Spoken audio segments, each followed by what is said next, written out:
Então estamos começando mais um Babado Sério. Na verdade, não mais um, né? Porque o primeiro foi para apresentar esse programa.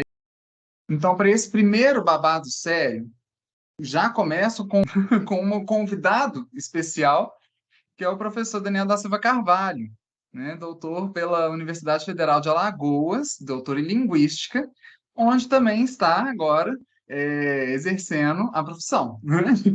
Conversa que a gente vai ter aqui sobre o tema que apareceu na vinheta, né, do programa, que é identidade e linguagem, né? Daniel, eu queria que você me falasse um pouquinho o que vem na sua cabeça sobre isso, né? Identidade e linguagem. Então, identidade é um termo bem curioso, porque ele está muito em voga. Parece uma novidade, uma lacração, né? Como as pessoas costumam colocar, algumas pessoas costumam colocar hoje como algo negativo. Eu assumo a lacração como algo muito positivo. E identidade está diretamente ligado ao que a gente entende por linguagem, porque através da linguagem a gente consegue estabelecer as características que nos identificam.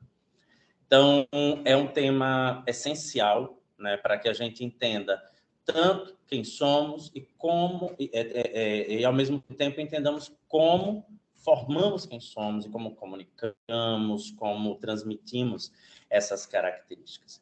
Então, acho que é um tema muito feliz, né, para vocês darem início a esse programa, né, com convidados e me convidar para isso também, que eu adorei. A ideia, né, desses temas, né, vieram porque, a partir das leituras que nós temos feito no grupo The Queer, né, vem surgindo algumas dúvidas, como, por exemplo, performatividade, enfim. A gente pode até comentar um pouquinho sobre esse termo, que eu acho que também é bastante complicado, né? É, é, mas eu acho que vem um pouquinho antes disso também, né? Identidade, essa relação de identidade com linguagem, linguagem como uma coisa assim tão vista como algo tão abstrato, né? E identidade como algo tão material, tão físico, né? É, então, como é que seria possível, né, que essas duas coisas estivessem relacionadas? E aí a gente pode começar esse debate a partir de uns textos, né, que, que eu selecionei, pode fazer referências a outros textos também. E esse daqui é um texto de 2017, de um site que se chama Modalissa, né? Provavelmente por causa da autora, né? Alissa. Então, vai trabalhar com moda. E aí, nesse caso aqui, o título dessa reportagem é Moda é linguagem, estilo e identidade. E aí, o que eu acho que a gente poderia comentar com mais propriedade é esse segundo parágrafo aqui que eu selecionei. Entre os dois tinha um outro que eu tirei para ficar um pouco mais breve, né? Em que ela diz: a linguagem é o que comunicamos à sociedade. O estilo é nossa identificação como parte de um segmento ou grupo. E a identidade é quem você é em essência. Então, nessa junção, o que é a moda, né? A moda nos ajuda a desenvolvermos esse aspecto. Então, não acho futilidade o fato de explorarmos e conhecermos a fundo nossa própria personalidade. Tem alguns termos aí que são muito ambíguas, né? Inclusive personalidade, né? Mas, enfim, Daniel, o que você acha? Você concorda que a linguagem é o que comunicamos à sociedade? Eu acho que também ela Uhum. permite que nós comuniquemos o que quisermos, né, a quem quisermos. A linguagem ela pode ser entendida de uma forma bastante ampla como a nossa capacidade de processar informações, né? E esse processamento de informações, eles podem ser explicitados através de língua, através de comportamentos, através do pensamento, através de atitudes. Então, linguagem vai além do ato de comunicar, mas é essencial para esse ato de comunicar, né? Uhum. E é curioso porque na escola, né, na nossa formação básica na escola, nós aprendemos, estudamos essas questões de língua e linguagem a partir de uma matéria, disciplina chamada Linguagens, atualmente, mas que na minha geração era a língua portuguesa. E aqui a gente tem uma dobradinha muito interessante, né, que é a expressão língua e a expressão linguagem, que muitas vezes são tomadas pela mesma, como sinônimos, mas elas não são necessariamente sinônimos. Como eu falei, a linguagem pode ser entendida como essa capacidade, né, que é uma capacidade comum à espécie humana. A gente vai entender linguagem aqui como uma linguagem que nós, humanos, utilizamos para processar o mundo que nos cerca e projetá-lo, né, através do que a gente chama de língua. Então, a gente usa a língua, que é a parte mais material da linguagem, para expressar isso que nós falamos, que a gente chamamos de idioma, é a materialização dessa nossa capacidade. Então, a linguagem, apesar de a gente ouvir bastante outras formas de linguagem, como a linguagem computacional, a linguagem das cores, linguagem animal, na verdade, são linguagens que necessariamente precisam passar pelo filtro da linguagem humana para serem entendidas como linguagem. É o homem quem diz que aquilo é linguagem. Então, há uma capacidade humana intrínseca a essa linguagem. E que nós comumente associamos à comunicação, porque somos seres sociais, né? Mas há um debate que não vale muito a pena trazer para aqui, se de fato a linguagem ela serve à comunicação ou não. É uma polêmica que eu acho que não vale a pena. Mas só para finalizar, eu concordo com a Alissa, né, de que linguagem pode ser sim o que comunicamos à sociedade, mas não apenas isso. E no caso, quem estuda a linguagem, ela não é apenas o que é comunicado, mas também o como, né? Ou o que é estudado, né? Que é uma outra questão, né? O porquê, né? Enfim, é verdade. Estilo, embora ele esteja falando de moda, né? Mas a gente também tem estilo de linguagem, né? Ou estilos de linguagem, né? E é uma forma de identificação, né? É verdade, de um segmento ou um grupo, né? Mas eu acho também que não precisa de ser apenas de grupo. Assim como identidade, não sei, é o que tem essência, né? O que é essência nesse caso? É tão complicado, né, gente? Olha, a noção de essência na discussão sobre linguagem é bem delicada, remete a muita filosofia e a gente pode simplificar a coisa. Antes, eu queria só mencionar ou apontar algumas questões sobre o estilo, que é curioso, porque como você começou a mencionar, a gente tem essa própria expressão no estudo da linguagem, né? A gente adota estilo como as diferentes formas de expressão, mas que estão ligadas também ao desejo, né, dos interlocutores, das pessoas que participam da linguagem, que participam do ato de falar. Então, quando eu desejo alguma coisa, eu posso aplicar, a depender do que eu desejo, eu posso aplicar determinados estilos aos atos linguísticos, a fala ou a expressão de qualquer outra natureza, né? Lembrando também que nós temos línguas não oralizadas, como as línguas de sinais. E aí, ele pode, sim, representar a nossa identificação como parte de um segmento, né, como a autora colocou, mas é uma definição muito limitada, porque, na verdade, o estilo vai determinar ou vai representar contextos específicos e eles podem variar. Então, ele não necessariamente é a identificação do falante, mas é talvez a necessidade de inclusão, de participação desse falante em determinado segmento. E aí, partindo dessa ideia que é original do estilo na linguagem, a gente pode dizer que a ideia de estilo na moda também é a tentativa de participação, de inserção né? E aí entendê-la como identificação em determinado segmento ou determinados segmentos. Às vezes para se identificar ou às vezes para se afastar, né? A ideia da identidade também é uma ideia bem ambígua, né? Que envolve tanto a ideia de pertencimento, né? Eu sou, quanto a ideia de diferença, o que os outros não são, né? Então, eu determino minha identidade fazendo essa separação bem saussuriana, né? Uma coisa bem teoria do valor, que um signo é o que os outros não são. A ideia de identidade parte disso, né? Pelo menos uma das ideias de identidade parte dessa relação ambígua de pertencer e de ser diferente ao mesmo tempo. Vou até aproveitar, então, a deixa aí da identidade e mostrar Eu queria só fazer uma essa observação, entrada, Dan, se você me esse permite. dicionário. Você me permite Diga. fazer uma observação ainda sobre o texto lá da moda? Deixa eu voltar nele aqui. Não, é só uma sugestão. Tem um livro Uhum. muito, muito bacana do Roland Barthes, que eu não vou lembrar o título agora. Eu fui uma pessoa muito má em não ter pesquisado isso antes, mas em que ele fala, um livro fininho, inclusive, bonzinho de ler. Ele é um livro que é sobre a semiótica da moda. Então, ele faz uma descrição semiótica, uma análise semiótica da moda.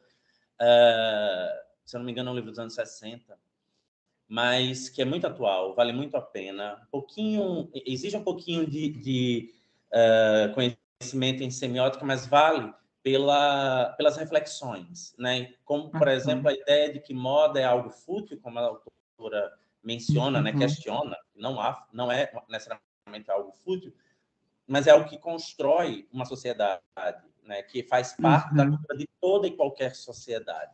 Que moda não é só essa ideia vanguardista das semanas de moda que a gente vê na televisão, na mídia, mas moda envolve a apresentação de uma série de conceitos que formam a nossa sociedade e a nossa cultura, né? Então, durante muitos anos, por exemplo, mulher não pôde usar calça, porque calça era uma construção, desculpa, era um objeto, era algo que caracterizava apenas a figura masculina, né?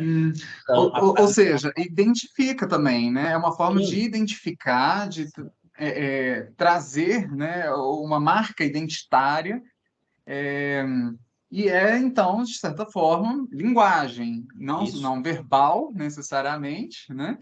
sim, sim. Mas é uma forma de linguagem e tem uma relação mesmo, né, com a identidade. Não é essência, identidade relacionado à linguagem é muito mais clara de que ela não é essência, né? Que ela não é a essência que eu digo, né? Não é veio de dentro, que é constitutivo do ser, como alguns vão entender, né? Como essência, né? Nasceu desse jeito, né? Assim como a linguagem. A linguagem, a gente não nasce com a linguagem, né? É, Há controvérsias, né? é, Há mas assim, o controvérsias, eu não vou defender desenvolvimento, nenhum né? dos lados, é uma possibilidade dentro dos estudos da linguagem, mas eu concordo com você de que essas questões, o domínio da identidade, o domínio da linguagem, o domínio do estilo, são domínios de construção social, né?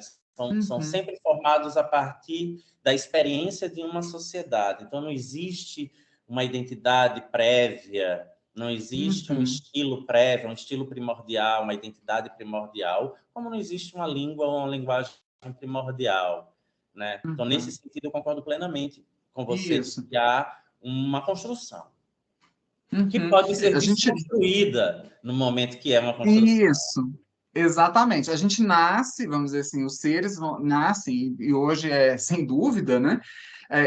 Um mundo já com linguagem, mas não que essa linguagem venha com a gente biologicamente. É isso. Uma das questões que tem se debatido é que identidade tem a ver restritamente com biologia, com o gene. Eu É. vou ser o advogado do diabo agora, porque eu acho que eu até concordo com essas teorias ou essas hipóteses de haver, de alguma forma, uma semente ali, né? Um elemento genético da construção, do surgimento da linguagem humana, do surgimento dos fatores identitários, mas que eles não são por si só suficientes geneticamente para serem o que são, Isso. né? Eu realmente acredito que há algum fator genético que nos permita possuir a linguagem como nós possuímos e utilizar a linguagem como nós utilizamos, mas ela só é o que ela é, a linguagem só é o que é, e nós a usamos como a usamos por conta de contratos sociais. A identidade é a mesma coisa. Esses fenótipos por si só não são lidos naturalmente ou essencialmente como características identitárias, mas a partir de um contrato social, elas passam a ser ou não, né?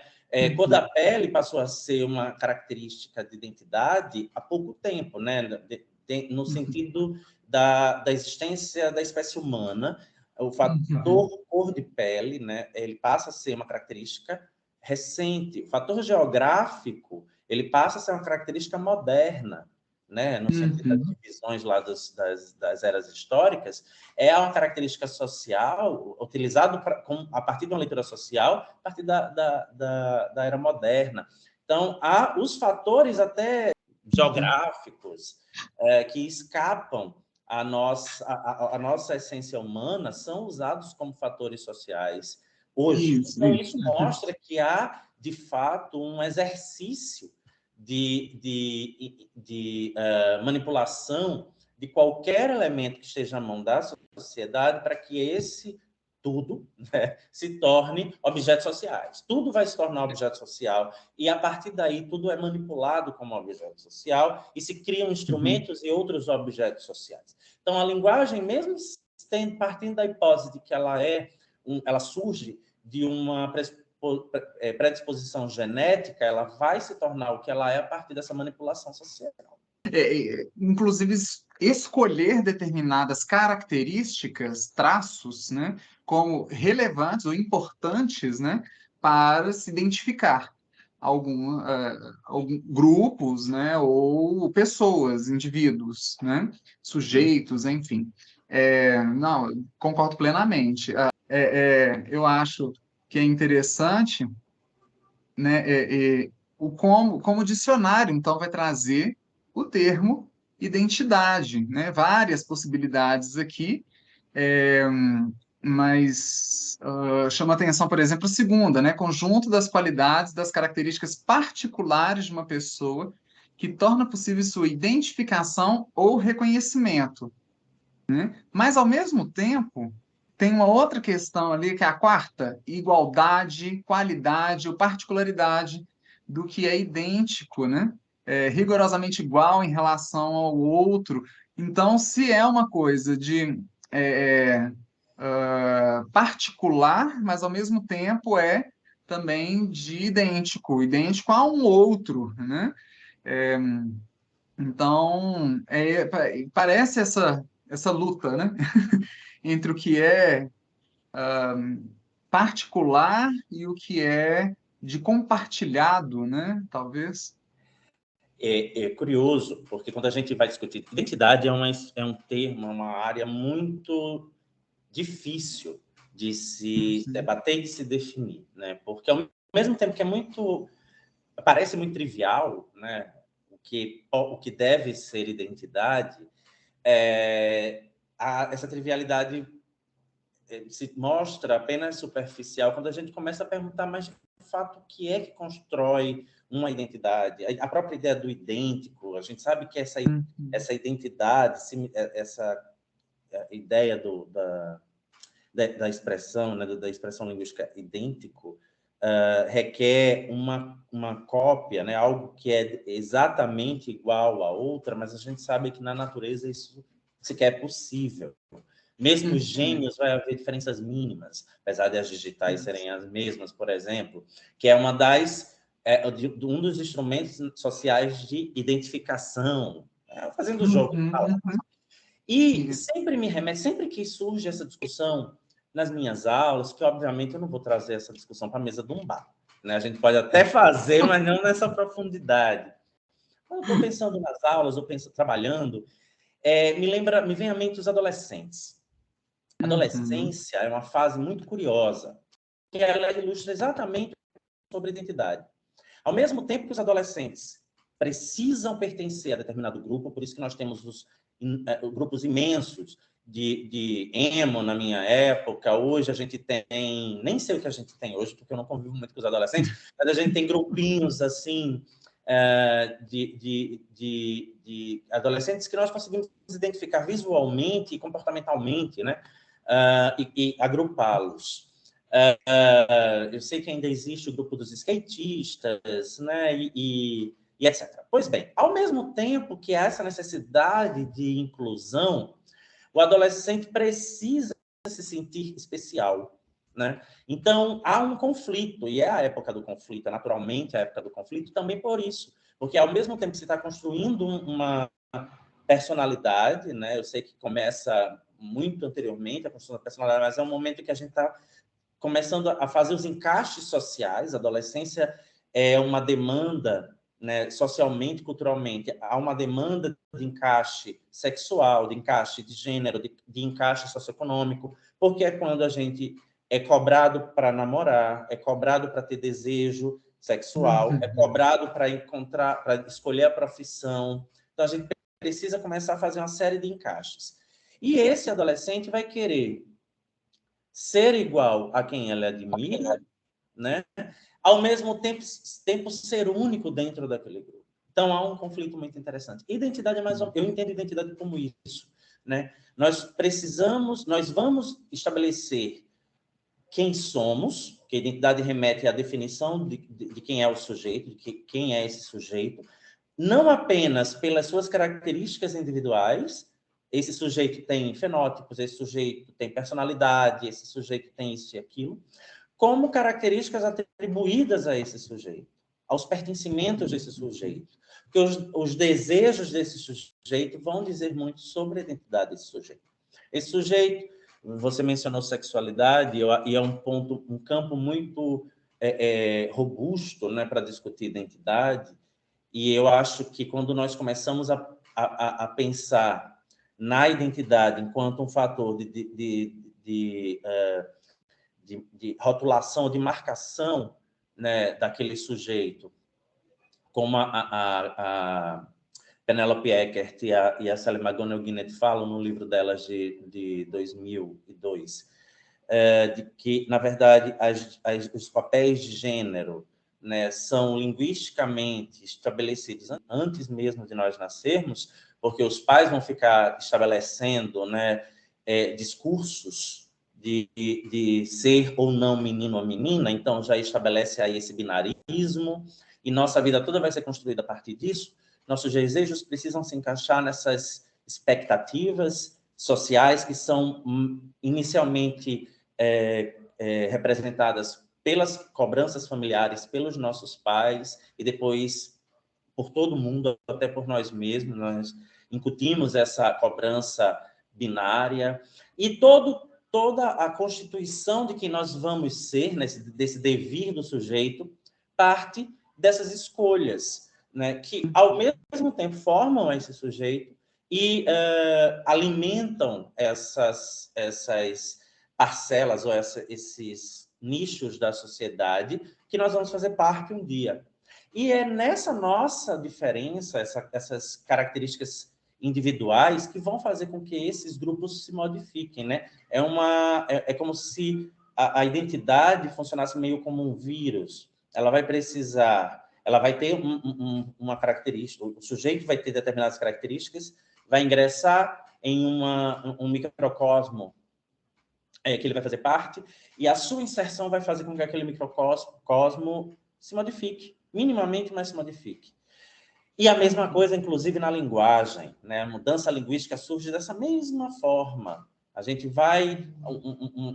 uma estrutura linguística nova vai entrar ali, pode ser que não vingue, pode ser que vingue, mas se vingar vai mexer em várias outras estruturas linguísticas. Então, é mesmo a ideia do microcosmo, a identidade, o sujeito é o microcosmo do universo que ele vive. E nós vivemos na linguagem também, né? Nós somos, existimos na linguagem e só na linguagem.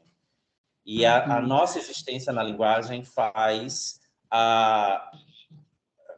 torna possível a nossa existência, a existência da linguagem e as alterações, modificações, tanto nossa quanto na linguagem.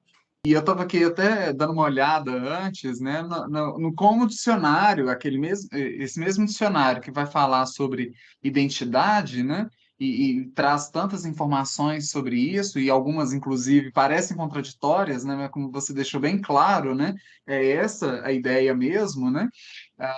Então, a gente tem aqui como sinônimo de identidade, por exemplo, concordância, igualdade, analogia, conformidade, semelhança, autenticidade, unidade, né? E como antônimo, discrepância, desigualdade, imparidade, que não significa necessariamente a diferença, né? Como algo desigual, né? A relação de valor, ela é mesmo é, é, vamos dizer, ela é estabelecida historicamente, socialmente, né, pela linguagem, inclusive, é, é, e não é sinônimo de ser desigual, né? A diferença que todos nós temos, né, entre nós, porque nós não somos iguais, mas a gente repete, de certa forma, algo para se fazer identificado, né, pelos outros membros do mesmo grupo, né, em que nos encontramos. E aí eu vejo que na linguagem tem algo parecido com isso, né? Quando se fala, por exemplo, na faculdade que tem as pessoas se comunicar umas com as outras, exprimindo pensamentos e sentimentos por palavras, aqui, enfim, simplificou, né? Que podem ser escritas quando necessário, mas, enfim, é essa relação de comunicar umas com as outras. E aí a gente comunica para falar das semelhanças e diferenças também, né? Então, eu acho que é nesse momento que a linguagem e identidade têm uma relação muito próximas, né? E, como você disse, uma dependendo da outra, né? A própria ideia de língua, né? Quando a gente fala, trazendo mais para essa acepção que a gente chama de idioma, né? Que representa uma determinada comunidade, a gente vai chamar de língua ou de idioma, língua nacional, idioma, aquele conjunto de expressões linguísticas compartilhadas por determinado grupo. E, ou seja, essa língua determina, inclusive, ou complementa, inclusive, a identidade daquele grupo como nação, né? Mesmo que não seja completa, assim, que não dê completude a essa descrição, porque no Brasil a gente vai dizer que a língua portuguesa é a língua nacional, mas a gente também sabe que existem uma porrada de outras possibilidades. A gente tem um monte de línguas indígenas que não são levadas em consideração, línguas de fronteira, línguas de herança, e aí por diante. Mas no momento que a gente quer falar em identidade nacional, a gente vai falar em língua, né? Na língua portuguesa. Então, há uma relação inseparável entre uma coisa e outra, em diversos aspectos, em diversas esferas da existência, né? Mais do que, como aqui diz, né? Uma maneira de falar, né? Relativamente às expressões ou ao estilo, né? É mais do que essa segunda acepção aqui, né? De linguagem, mas tem algo a ver com essa quarta, né? O modo de se exprimir por meio de símbolos, formas artísticas, enfim, pelo próprio língua, né? Língua, idioma, mas que ultrapassa também esse quinto, né? Que está entre colchetes aí, linguística, né? Sistema organizado através do qual é possível se comunicar por meio de sons, gestos, signos convencionais. Como a gente estava comentando, não é só isso, para isso que serve a linguagem, não é só para linguagem, só para comunicação, perdão. Mas tem outras questões ali envolvidas, né? Inclusive compartilhar essa identidade, né? Não é necessariamente uma comunicação, vamos dizer, quase que tem uma outra coisa também que se pensa muito, né? Que para ser identidade, linguagem, tem que passar sempre pelo consciente, tem que ser consciente aquilo que está sendo dito, né? E não necessariamente, né? A identidade ela é construída sem a gente ter amarrar ela pelas rédeas. Agora eu estou construindo a minha identidade, né? Outra coisa, a gente não tem essa autonomia, ou essa autoridade, na verdade, sobre identidade, como a gente também não tem sobre língua e linguagem. Como elas são necessariamente construções sociais, nós achamos que temos volição, né, que a gente tem vontade sobre essa coisa, mas a gente tem não, a gente reproduz. Então, todos os nossos desejos, todas essas características que a gente acha que herda, ou que a gente acha que assume, na verdade, são impostas por diversos fatores, né? Então, a autonomia do sujeito para a construção da identidade, se ela não é fictícia, é pelo menos parcial ou relativa, porque nós somos produto, né? Estamos em construção como sujeitos, e isso necessariamente remete à construção de identidades. Nós não temos uma única identidade, nós performamos, né, usando a palavra que você mencionou agora há pouco, performamos identidades, ou seja, nós desempenhamos papéis que nos caracterizam a depender dos contextos, e aí volta a noção de estilo, né? A depender do estilo que queremos desempenhar na sociedade, nós vamos desempenhar determinada identidade.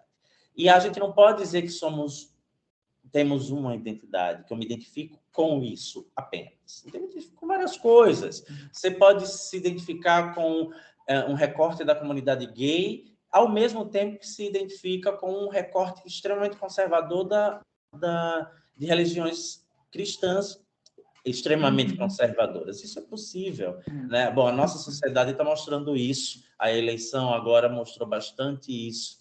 Então, essas interseções são muito mais complexas do que a gente imagina. Então, essa ideia para nos deixar seguros de que nós temos as rédeas das nossas identidades, dos nossos desejos, da própria língua, é uma ficção.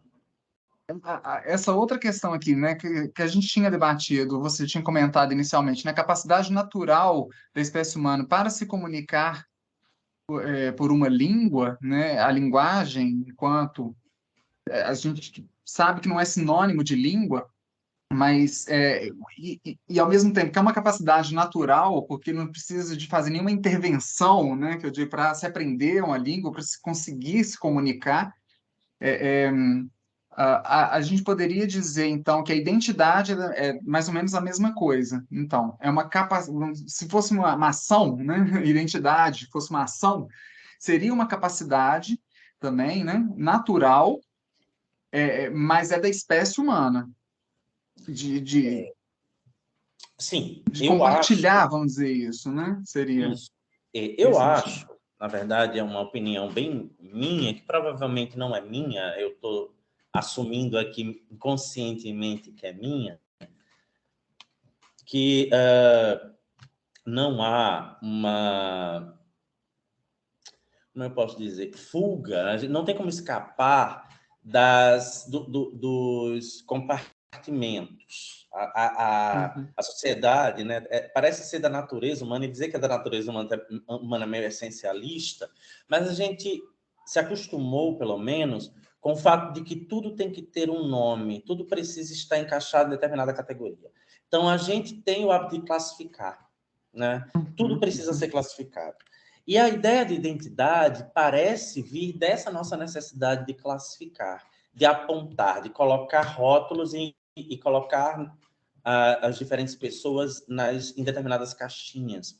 Parece que nós nos sentimos mais confortáveis em saber, sei lá, onde encontrar determinado tipo de pessoa ou do que a gente queira que essa pessoa seja. Então, a ideia de identidade parece ser um universal social. Eu não sei se é, eu não sou da sociologia, nem acredito em universais sociais, né, que isso é estruturalista demais, apesar de eu ter uma simpatia bastante grande pelo estruturalismo, mas não nesse aspecto. E eu acredito que, como a discussão sobre sexualidade parte dessa ideia de que a sociedade é conservadora ao ponto de que aquilo que não faz parte das caixinhas que ela predetermina causa estranheza, e essa estranheza precisa, de qualquer forma, ser encaixada, ela precisa fazer parte daqueles rótulos pré-estabelecidos. Então, quando a gente tem identidades de gênero, ou identidades que eu vou chamar de identidades sexuais, apesar de alguns pensadores dizerem que a sexualidade não constitui necessariamente identidade, não sei se eu concordo, mas eu vou chamar de identidades sexuais, essa distribuição dos desejos por parcelas, digamos assim, da sociedade, são uma exigência, é uma cobrança social que nós recebemos, né? Há uma pressão social para que a gente passe a nos encaixar e encaixar o próximo em compartimentos independentemente da característica, independentemente da categoria social. Então, se é no aspecto biológico, a gente vai ter aquelas taxonomias. Se é no aspecto social, a gente vai ter uma classificação, a distribuição das categorias sociais. Se é no aspecto antropológico, também a gente precisa apontar as características que identificam os povos e as culturas. Então, todas as áreas do conhecimento, pelo menos nas áreas das humanidades, a gente precisa encaixar. Na psicologia, a gente precisa encaixar as personalidades e assim sucessivamente. Então, a necessidade do encaixamento, a necessidade de não deixar arestas, que tudo tem que estar no seu quadradinho, faz com que a gente precise encontrar nomes para as coisas. E a identificação, essa ideia de identidade, vem disso. A gente precisa ter esse autoconhecimento sobre as caixinhas que nos pertencem, né? E os outros, quando nós não fazemos isso, os outros fazem isso pela gente. Então, há uma necessidade da compartimentação, como nessas definições de linguagem. Linguagem tem que ser isso, tem que ser aquilo, outro. Na verdade, linguagem é algo muito complexo, que envolve todas essas possibilidades e muitas outras. Identidade, da mesma forma, ela vai tanto lhe tornar pertencente a um grupo como diferenciar dos outros, ou até mesmo ser único, no sentido de que você tem um agrupamento de características que os outros não têm. Então, você vai fazer a leitura dessas categorias, né, sociais a partir das necessidades que surgem, a partir da sua curiosidade, das cobranças que surgem que surgem para você. Eu achei muito curioso e gostei bastante de você ter trazido essas definições, porque o dicionário mostra muito isso, né? Agora, também, um detalhe do dicionário é que o dicionário deixa muita coisa do que não é aceito pela elite de fora. A dicionarização nada mais é do que a aceitação da elite de determinadas expressões, determinadas definições. O que não é aceito pela elite não é dicionarizado. Isso perde status. A gente vive num mundo de status, né? Você precisa ter status. Hoje, inclusive, você ter status vale muito mais do que você ter qualquer outro tipo de... qualquer outra característica na vida, né? Então, status social, no sentido digital da coisa, dá dinheiro, inclusive. E aí a dicionarização ela se torna perigosa nesse sentido, porque a gente deixa de fora, a gente necessariamente vai deixar de fora uma série de possibilidades até de interseção, porque linguagem é tudo isso e outras coisas, mas também pode ser cada uma dessas coisas, dependendo do que você quer expressar. Identidade da mesma forma. Era isso que eu ia comentar, né? Quantas coisas que ficariam de fora, né, ou ficam, né, de fora quando se coloca como identidade essas possibilidades aqui de definição, né? Enfim, e a gente tem também uma questão que o dicionário não consegue acompanhar, que é o impacto disso no uso da língua, né? Porque se colocar em todas as possibilidades de uso, né, do termo identidade, também se perde, né? O dicionário ele fica com impossível, né? Interminável. Embora a gente tenha esse dicionário seja online, né, de onde foi tirado, e pode ser, sim, de fato, colocado outras possibilidades, né? Mas não é isso que é a proposta de um dicionário. É fixar, em algum momento, algumas Eu alguns quero usos, deixar né? claro que eu não estou me manifestando contra os dicionários, eu acho Não, não. necessário Uhum, uhum. Concordo. esse registro, mas eu só quero apontar que a dicionarização não é a única forma de se atestar, né, determinadas definições, ou de se atestar uma expressão. O A vernáculo, existência, né, de palavras, isso, né? E, enfim. e os usos são tão moventes que às vezes uma Uhum. definição já é ultrapassada quando ela vai ser dicionarizada, né? E a Exato. mídia, a Uhum. internet principalmente, ela permite hoje em dia, com os memes, uma subversão das definições que não a matéria impressa, mesmo no sentido menos literal, né, nesses dicionários eletrônicos, mas o registro gráfico não acompanha. Então, Exato. a Uhum. linguagem ela é maior, às vezes, do que a própria tentativa de registrá-la. Com certeza. E aí, aproveitando, então, essa dificuldade de registrar, né? é, eu vou trazer, então, um outro que dá para fazer, assim, vários babados sérios, que é este caso aqui, que tirei do Twitter, né? Sobre linguagem neutra. Então, em que se diz aí, linguagem neutra é um tentáculo do narcisismo e isso tem de ser tratado como transtorno psicológico. Começou com os textões, depois com a propaganda. A inserção da língua neutra na língua portuguesa é forçada, não é porque um grupo da sociedade criou e usa que ele faz parte do nosso idioma. Não faz parte. Você tinha acabado de comentar sobre algumas palavras que aparecem no dicionário por assim, uma elite, né? E a gente vê esse caso da linguagem neutra, que não é da língua portuguesa, né? É um uso forçado. Será que é forçado mesmo? Ou será que todas as outras formas da linguagem, elas nunca foram forçadas? Eu quero responder dando um exemplo. Eu Uhum. nunca consegui aprender a flexão verbal de uma série de verbos. Nunca, assim. Nem a depender do verbo, muito menos a depender da pessoa do discurso, né? Quando a gente estudava português, na minha época, a gente precisava aprender os paradigmas pronominais, os paradigmas verbais, etc. Os pronominais, a gente aprendia os quadrinhos, memorizava os quadrinhos, mimi comigo, titi contigo, se consigo, e assim por diante. E nos verbais eram muito maiores, eu tinha muita dificuldade em memorizar.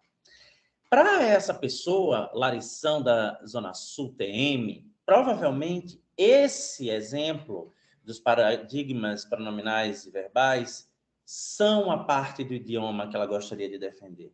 Mas eu duvido muito que ela ou alguns outros defensores desse purismo linguístico consigam saber, né, ou sintam naturalidade, por exemplo, na conjugação da segunda pessoa do singular e do plural, usando o tu e o vós, né? Uhum. Então, a ideia da naturalidade do vernáculo, ela é muito variável.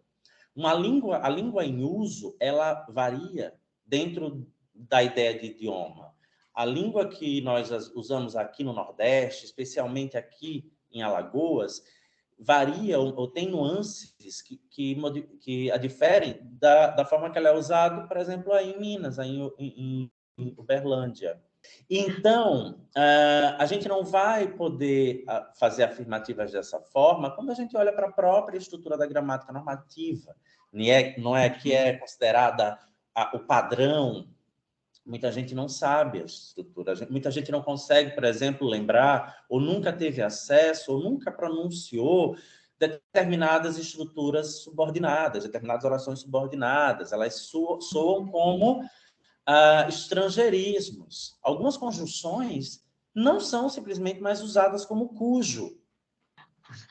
Não é verdade? Então, Outro sim. outros pronomes, né, como outrem, não são utilizados, e quando são, não são entendidos. Então, a percepção do que faz ou não faz parte da língua é uma imposição. uma imposição de uma elite muito perversa. Eu acho, e eu vou chamar essa elite de perversa sem nenhuma pena ou sem nenhum receio, porque é muita perversão obrigar que haja um modelo, uma norma que deva ser obedecida, né, em detrimento de algo que é utilizado, mesmo que não seja por toda a parcela da população. O que essa pessoa, a Larissão, chamou de linguagem neutra, eu prefiro chamar de linguagem inclusiva, não binária, né, porque neutro remete a vários sentidos que são negativos, né? Neutralizar na biologia pode ser simplesmente castrar, por exemplo, né? Eu prefiro não binarização, que é a exclusão mesmo de duas marcas apenas para referir aos corpos, né? Quando a gente usa pronomes binários, o ele, o ela, o esse e essa, a gente está apontando para dois tipos de corpos que a biologia estabeleceu como o corpo masculino e o corpo feminino.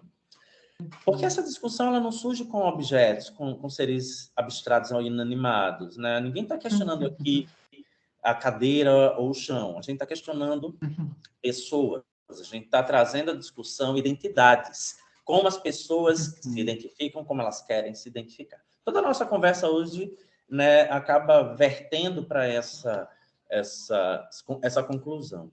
E a escolha de um pronome, apesar de fato, ferir uma norma gramatical estabelecida por pessoas que eu não faço ideia de quem são, mas que muito pouco me representam, né, enquanto cidadão nordestino, gay, da periferia e assim por diante, também pouco representam uma travesti negra da Zona Leste de São Paulo.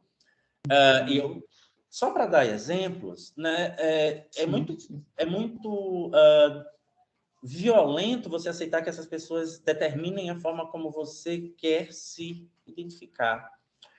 Quando você assume, por exemplo, um nome social, você está dizendo à sociedade que você quer ser chamada por aquele nome. Se a legislação permite, autoriza o uso desse nome social, esse nome social precisa ser respeitado, né? Então, algumas pessoas cuja designação biológica ao nascer era masculina e durante a sua vida se percebeu como uma pessoa feminina, né? Se percebeu como uma identidade feminina e legalmente conseguiu que o seu nome ou a sua referência fosse mudada para aquela persona feminina, nós temos que respeitar isso e passar a tratá-la no feminino. No entanto, há uma rasura muito mais ampla hoje em dia, que as redes sociais estão nos mostrando, que é a identificação, né, ou a autopercepção enquanto algo que não é definido dentro do universo binário, como masculino e feminino. E a língua não chegou, não acompanhou essa mudança, porque a língua é conservadora. A elite que determina o que pode ou não pode na língua é conservadora.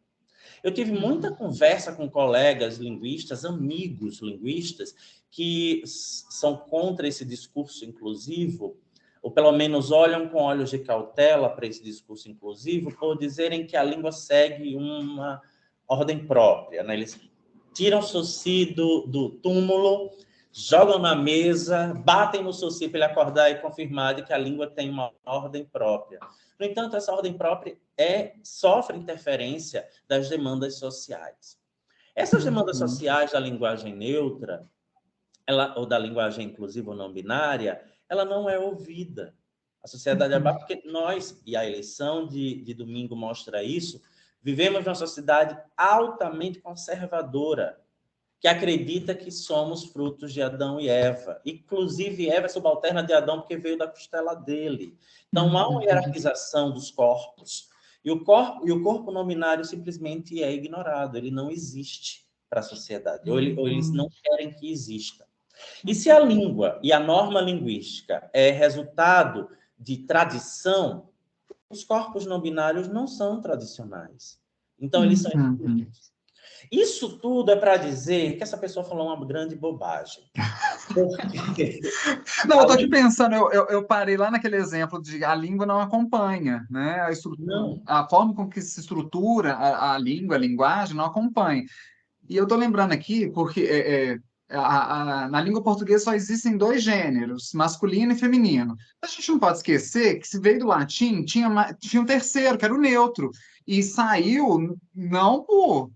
é, é, aliás, saiu assim por uma certa imposição, né? E nessa saída imposta, né, de certa forma, é, aquelas palavras que eram consideradas de gênero neutro, elas tiveram que ser recolocadas dentro desse binarismo. Exato. E aí, tanto é que a gente tem em português palavras que terminam com E são masculinas, o sangue, e em espanhol, que termina com E, a mesma palavra, sangre, é feminino. Né? Então, mas a gente ainda está nessa questão, esses exemplos, né? São, como você estava falando, de palavras que se referem a seres não humanos, né? Mas, independente disso, levou-se uma lógica binária humana, biológica, do órgão, né? Uhum. Para a língua. Né? Então, sim, eu acredito que a questão de gênero da palavra é também uma questão de sexo, né? Sim. Eu escrevi andei escrevendo algumas coisas sobre isso nos últimos anos, Uhum. e eu tenho um exemplo que saiu num texto publicado esse ano, num livro sobre linguagem neutra, publicado pela editora Sim, parábola, da Para parábola. isso. Uhum. E eu fui Eu pesquisar lá o tenho. chinês. Por quê? O chinês, toda essa discussão da estrutura da língua, o português só tem dois gêneros, né? A estrutura não permite a inclusão de Uhum. outra forma, de outra vogal temática, de outro nada. E eu fui lá para o chinês, que não tem nada. O chinês é uma língua sem marcação de nada, de número de pessoa, de gênero, de tempo, de modo verbal, de absolutamente nada. No entanto, com a abertura, historicamente, o mandarim, que é o principal dialeto chinês, né, a principal língua na China, em algum momento, que eu não me lembro se exatamente é o século XVIII, com a abertura da China para a abertura do Império Chinês, acho que foi na industrialização, né, para o Ocidente, se adotou pronomes binários, né? Uhum. E esses pronomes binários eram novidades, eles foram inseridos na língua, que não possuía pronomes binários. A partir do século 70, da década de 70 do século passado, né, de 1970, se começou a repensar, principalmente com os movimentos feministas, né, o papel desses pronomes. E aí começou a circular, a partir dos anos 2000, principalmente na mídia, um pronome neutro, né, um pronome não binário, que é o tá. Inclusive, ele é grafado com o nosso alfabeto, não com os ideogramas chineses, né? Que é Uhum. outra importação. Mas ele começou a ser Uhum. usado para combater uma importação anterior. Então, essa ideia de que invenção ou estrangeirismos, nesse caso, são ruins, em outros casos não são, né? Todo o léxico da informática é estrangeiro, a gente adaptou e ninguém questiona, mas no caso de um pronome, isso gera, né, a Terceira Guerra Mundial, a quarta, né, porque a terceira está sendo estabelecida lá na Europa, isso gera um fuzuê. Então, eu acho que há Uhum. um conservadorismo da norma, e a norma a gente tem que entender que norma não é necessariamente uma coisa abstrata, norma tem cara, norma tem cor, norma tem sexo ou gênero, norma tem Uhum. lugar, né? Geograficamente a gente pode indicar onde a norma está, seja no Brasil, seja no mundo. E essas, como tudo que a gente discutiu hoje é uma construção social, norma é uma construção social. E sendo a língua outra construção social, a inclusão de um pronome, de novo, ou a adaptação, porque muitas vezes a discussão da linguagem inclusiva ela não pede a inclusão de um pronome que a gente chama na linguística de neopronome, né? A invenção de um pronome novo, mas sim Uhum. a evitar expressões que remetem ao sexismo, como o masculino Uhum. genérico, né? Como mencionar a ideia, como é que eu posso dizer, grupos profissionais apenas pela marca masculina ou feminina, a depender do grupo, porque a gente vai dizer o médico como a categoria dos médicos, mas a enfermeira como a categoria dos enfermeiros. Então, há uma distribuição sexista na própria marcação de gênero no uso cotidiano. A linguagem inclusiva, ela pede, ou não binária, ela pede que a gente pare de colocar o masculino como no topo da hierarquia, que a gente pense que o feminino também poderia ser usado de forma mais abundante, e que há corpos que não são nem masculino nem feminino, e que a gente precisa pensar numa solução. Quando ela fala em uma imposição, é forçado, o William Labov vai dizer que tem duas formas da língua mudar, né? De cima para baixo e de baixo para cima. De baixo para cima é quando vem o movimento popular, essa nova ação se espalha e ela é introduzida na norma. A norma adota essa nova forma. A outra forma é de cima para baixo, as instituições impõem. A gramática que a gente aprende na escola impõe um monte de coisa que não faz parte da nossa língua. Pronome clit, pronome átono, é um bicho-papão. A gente coloca no meio, não, mesóclise. Gente, não tem melhor explicação, tem melhor ilustração de uma imposição forçada do que a gente aprender que pronome átono não pode começar uma frase e simplesmente a gente naturalmente começar uma frase com pronome átono. Né? Me fale. Exatamente. Então, isso tudo é imposição, porque essas imposições não são questionadas. Então, há lugares, há posições políticas, sociais e culturais, e há escolhas, né? Então, quem estabelece o que pode e o que não pode na língua não somos nós, nem nós, enquanto eu falo por mim enquanto linguista, nem por mim enquanto membro da sociedade, mas por uma elite.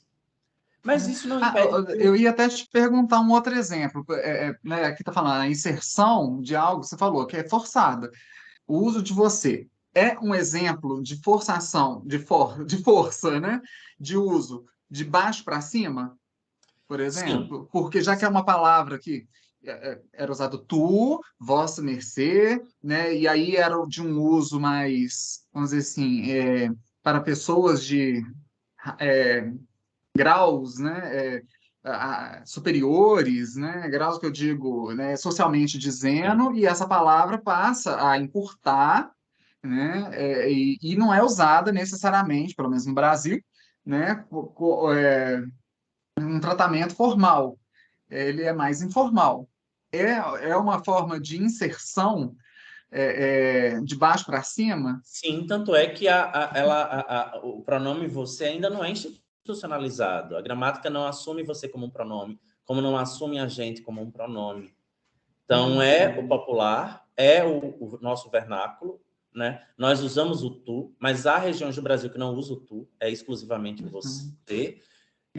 O nós, a gente tem uma outra relação, tem uma relação de familiaridade ou não familiaridade, né? A gente usa o nós, geralmente, para mostrar formalidade no estilo e o agente para mostrar mais relaxamento, mas nenhum desses dois pronomes, que são muito mais usados do que os outros, do que o tu e o nós, não dicionalizado, mas é assumido, ingressou no paradigma pronominal. O nosso paradigma pronominal é latino, como você mencionou, né? Ele é milenar. A nossa língua não é milenar, porque esse paradigma tem que ser milenar. O português brasileiro, de acordo com as pesquisas, surgiu há 200 anos, mais ou menos, né? No século XVIII, XIX, 18, sei lá. Vou periodizar, que não vou entrar nessa briga da periodização, não. Mas pelo menos uns 200 ou 300 anos. Mas o paradigma é muito anterior e a gente obedece esse paradigma. Né? Então, há uma discrepância entre a realidade da língua e a norma. Essa norma que nos fazem obedecer.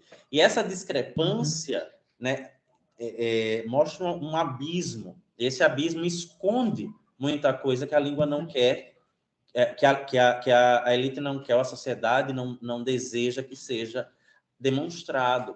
A própria noção de concordância, né, o conceito de concordância, ele é, na linguística, considerado como uma redundância. Né? Boa parte das línguas do mundo não apresentam essa concordância morfológica nos verbos, no nome. A gente não precisa dizer as meninas bonitas, né, com S em todas as palavras, porque se aparece na primeira, a gente já sabe que é plural. Há muitas línguas que obedecem essa regra, né, essa ideia, mas em outras isso é simplesmente uma imposição dessa norma elitizada, porque na prática a gente vai dizer as meninas bonitas, usam As muito meninas isso, bonitas. né? Então, a realidade da língua e o que querem que a gente entenda como língua é uma discussão política, né? É o que ela está chamando de forçado, que não é a nossa língua portuguesa, é porque ela vai considerar o que é a língua portuguesa, o que a norma impõe, não o que é usado no dia a dia. Eu entendo muito que no dia a dia ela não vai ouvir pronomes não binários, como ela, ilo, né?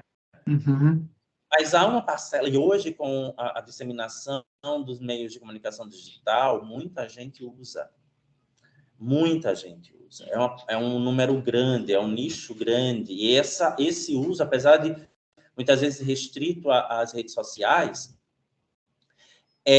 deve ser considerado, porque muita gente hoje só usa as redes sociais para se comunicar. Não faz ligação telefônica, não encontra as pessoas, tem fobia social e usa exclusivamente as redes sociais para se comunicar. E esse registro da língua nas redes sociais vai ser descartado? Não é língua? Ou é uma modalidade linguística que não deve ser estudada, que não deve ser considerada? A gente tem uma série de outras questões. Você vai apagar as identidades que escolhem essa expressão linguística? Percebe como é maior do que simplesmente faz ou não faz parte da língua portuguesa? Né? Uma vez eu fui repreendido dizendo que essa discussão não é linguística, é política. E a minha resposta foi: e o que não é político na linguística? Né? Então, a gente precisa saber que tudo que nós fazemos é político. É a mesma coisa das pessoas dizerem que não gostam de política. Não existe não gostar de política porque nós vivemos num meio político, né? E a língua faz parte desse meio político. Então, a gente precisa, pelo menos, perceber isso.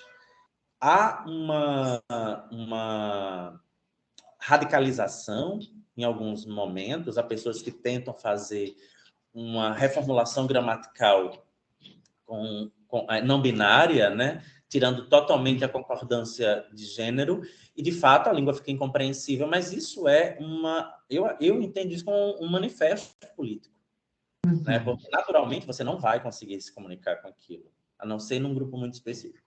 Mas como um manifesto político isso serve para mostrar, olha, a língua precisa ser repensada. Vamos dar uma chance para as mudanças, e não só as mudanças relacionadas a gênero, há outras áreas, há outras categorias sociais também.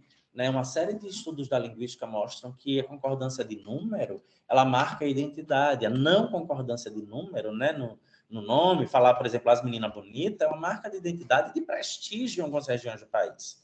Na zona leste de São Paulo, por exemplo.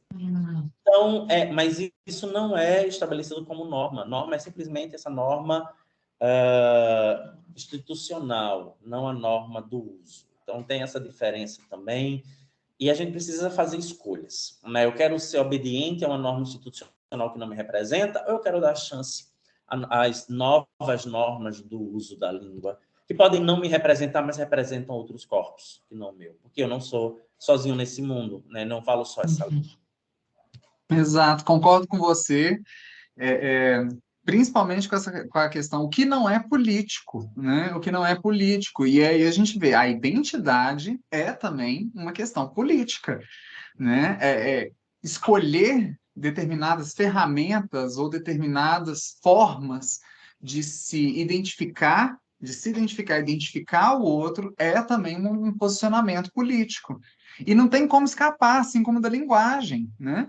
A linguagem, ela não vai, nunca, é impossível, ela não dá conta de tudo, né? Não dá conta de tudo, mas é a forma com que a gente tem para não nos comunicarmos, né? E aprendermos o mundo, né? E aí eu acho que isso dá pano para manga, dá para fazer muita coisa. A gente vai precisar de muitos babados sérios para a gente conseguir chegar no, não num acordo, porque isso sempre é debatido. Chegar a um acordo e continuar excluindo outras seres, né, dessa forma de se identificar. Veja, olha que coisa mais é, é, ah, ah, absurda, né? Embora não dê, a língua, a linguagem não dê conta de representar tudo, mas nós somos, enquanto seres de linguagem, mudar, traçar outras possibilidades, né?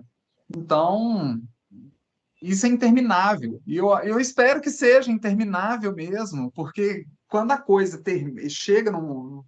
para, morre, né? Morre aquilo. Eu acho que, só para concluir esse raciocínio, eu Uhum. acho que falta ouvir, né? Tanto nós, enquanto pensadores da língua, da linguagem, como a população de uma forma geral, a elite, ouvir. Porque, às vezes, os grupos, né, que pedem, por exemplo, a inclusão, uma língua mais inclusiva, querem algo muito menor do que aquilo que está se propagando, né, do que a polêmica leva a gente a crer. E a gente precisa parar para ouvir, mas o ser humano é, por natureza, egoísta. Aquilo que vai contra o que ele pensa, o que a pessoa pensa, parece ferir. Né? Uhum. Vem como uma lâmina e parece que vai nos ferir. E, na verdade, você pode construir, né, a partir dali. E os pedidos, muitas vezes, ou as reivindicações são, como eu dei exemplo, são de ordem das escolhas. A gente começou falando sobre estilo, né? Que estilos linguísticos eu posso usar para ser mais inclusivo nos meus, no uso da língua por mim, né? O que a gente pode fazer para melhorar, para abraçar o outro, o diferente, né? O diferente não é para ser excluído. Isso é um pensamento muito reacionário. Isso me lembra muito a ditadura militar no campo da educação, que fez escolas especiais para pessoas com deficiência, né? Então, o pronome dessas pessoas não pode ser o mesmo pronome que o meu, ou não pode estar no mesmo paradigma pronominal que o meu, porque ela é diferente de mim. Então, o raciocínio é por aí. Então, eu acho reacionário esse tipo de atitude. Meus amigos que são progressistas vão ficar muito chateados ao me ouvir falando isso, que defendem, ou pelo menos que não concordam com linguagem inclusiva, não binária, mas é a conclusão que eu chego. Há uma atitude pouco inclusiva, no sentido social mesmo, né? Pouco solidária, quando a gente simplesmente proíbe ou impede o desenvolvimento da novidade, o desenvolvimento ou a inserção, a inclusão do diferente. Não permite que o diferente respire, oxigene e possa crescer a partir daí. Né? Parece que a gente quer matar o diferente, a gente quer sufocar o diferente. De fato, dá um outro babado sério, fala só sobre linguagem inclusiva, e já começar pelo termo, porque não neutra, enfim, né? Mas isso a gente deixa para um outro momento. E eu espero que eu possa contar com você, Sempre. Dani, para esse outro babado sério. Agradeço o pessoal que está assistindo agora. Compartilhe com o pessoal esse vídeo, marque os coleguinhas aqui também, aqueles que não concordam, manda, compartilhem com eles, né, que não concordam, que tem a contribuir para esse debate, escreva aí algum comentário também, e vamos ver. Na segunda parte, né, desse babado sério, né, a gente lê os comentários também. Agradeço muito a sua disponibilidade. É, e adorei bater esse papo com você, aprendi muita coisa também. Eu já tenho aqui um monte de coisa anotada para possíveis outros temas, né, de conversas. Eu que agradeço, Dan, e eu estou sempre à disposição. Uma delícia conversar com você. Obrigado. Até mais, então. Tchau, Tchau, tchau. tchau.